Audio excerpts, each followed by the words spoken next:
Ketan, your movie. मेरी movie आज बहुत पुरानी है। ओके। और ये प्री नाजी एरा की है, जर्मन फिल्म। ओ। तो नाजी तब तक सत्ता में आए नहीं थे। और ये है 1931 में आई हुई फिल्म, जिसका टाइटल है M, single letter M. M बोले तो का एम। हाँ। तो क्या बहुत ही बोलते हैं इसे फिर अद्भुत से? इसकी कहानी मुझे लगी।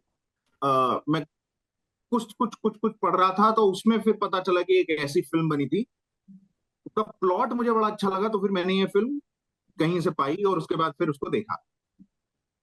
तो इसमें कहानी है कि वही 30s का समय है। और तो आपको समझ में आ ही रहा है कि बहुत ही स्लो फिल्म होगी, हम्म। बहुत उतना हाई पेस नहीं होगी। जब उसका प्रिंट इतना अच्छा नहीं था, तो वो आपको उस तरीके से उसमें देखने को मिलेगा। कहानी ये है कि एक बसावट है जर्मनी में, जहां पर एक सीरियल किलर है जो कि बच्चों को किडनैप कर रहा है। एंड किसी को नहीं पता चल रहा है, और हर रैंडम डे पर एक बच्चा निपटा जा रहा है। तो पुलिस जो है वो उसको ढूंढने के लिए बिल्कुल परेशान है। हुआ ये है कि पता चला कि लोगों ने अपने बच्चों को पढ़ने के लिए भेजना बंद कर दिया है। उसके बावजूद कहीं ना कहीं से एक बच्चा गायब हुआ जा रहा है। ये सारी चीजें चल रही हैं। जो इसका सबसे इंटरेस्टिंग पार्ट है कि बिकॉज इतना डर फैल गया है, इन ऑल्सो बच्चे अब बाहर नहीं निकल रहे हैं, बच्चों को क्योंकि घर में ही रहना है, तो क्या है, घर वाले भी उनके साथ रह रहे हैं। तो लोगों ने इंटर्न बाहर निकलना कम कर दिया।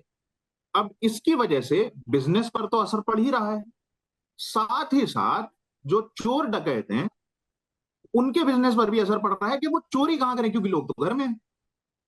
ओ। तो क्राइम सिंडिकेट एक होता है और वो कहता है कि अब हमारी जिम्मेदारी बन गई है कि हम इसको पकड़ें। राइट। दुश्मन का दुश्मन दोस्त। हाँ। एंड अंत में वही उसे पकड़ते हैं। उसके पकड़े जाने की कहानी बहुत अच्छी है। कई सारे चोर, कोई भिखारी बना हुआ है, कोई कुछ बेचने वाला बना हुआ है, कोई कुछ बैंक लूटने वाले उसमें बहुत कुछ करते हैं। मैं उसका प्लॉट नहीं बताऊंगा। बट ये सो उसमें अंत में जो पूरा crime syndicate, and then you it turns out कि पुलिस से लाख गुना नेटवर्क अच्छा उनका है। Of course. बिकॉज वो लोग, देयर इज अ रीजन कि वो उन लोगों को पुलिस वालों के भी लूप होल्स पता है। हाँ, करेक्ट करेक्ट। तो बहुत भेज अच्छा दो, कॉन्सेप्ट। फिल्म भेज दो। भेज दूंगा। अवेलेबल है कहीं? नहीं, नहीं, डाउट। भेज दो, आज ही भेज दो। ये भेज दूंगा। वीकेंड यही सब देखूंगा। तो इसमें इसमें इसमें फ्रिट्ज लैंग है, इसके डायरेक्टर हैं। और इसका जो बंदा जो विलेन बना हुआ है, वो इसके पहले एक दो फिल्मों में, पीटर लॉर नाम है उनका, वो कुछ एक फिल्मों में दिखे थे, पर ये उनका एक ब्रेक थ्रू था। और सिंस यहाँ पर वो एक नेगेटिव कैरेक्टर में, और वो भी उस समय पे सीरियल किलर, और वो भी ऐसा जो बच्चों को उठा ले जा रहा है वैसा, तो इनकी इमेज जो है वो थोड़ी सी नेगेटिव साइड की ही बन गई। और फिर इन्होंने अपने आने वाले फ्यूचर में ज्यादातर रोल नेगेटिव शेड के किए, मगर बड़े रोल। इनके बारे में सबसे मजेदार बात यह है कि ये पोलिश थे, ज्यू थे, और ये 1931 की फिल्म है। इसके ठीक बाद 1933 में नाजी सत्ता में आ गई थी। उसने मतलब वो डिक्टेटरशिप की तरह आ गए थे। 34 में पूरी तरीके से उन्होंने पावर ले लिया था। तो जैसे ही 33 में हिटलर आए इधर, और इस बंदे ने जर्मनी छोड़ा और ये पेरिस गया, फिर वहां से ये लंदन पहुंचा। और फिर 3-4 साल के बाद ये एल्फ्रेड हिचकॉक की एक फिल्म में आए थे, the man who knew too much, I think वो ये वही फिल्म थी। फिर एल्फ्रेड हिचकॉक के साथ उसके अलावा फिर इन्होंने बहुत बड़ी बड़ी फिल्मों में काम किया। तो पीटर लॉर की भी बहुत अच्छी जर्नी है, वो मुझे इसी फिल्म के जरिए पता चली।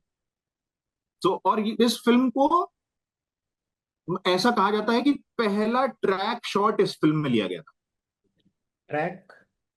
ट्रैक शॉट जो, अच्छा। हाँ। और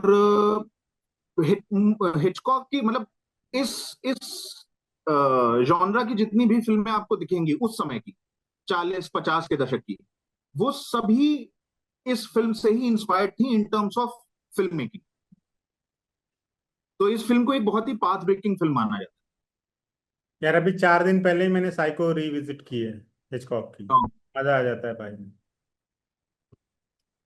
तो मतलब जब आप हिचकॉक की शुरुआत के दौर की फिल्में देखेंगे, आयरन कर्टन और ये सारी जब फिल्में देखेंगे, तो ये लगता है कि हाँ, मतलब जब इस फिल्म को देखेंगे तो लगता है कि हाँ यार, ये वो पहली फिल्म होगी जिससे ये सारी चीजें निकली हैं।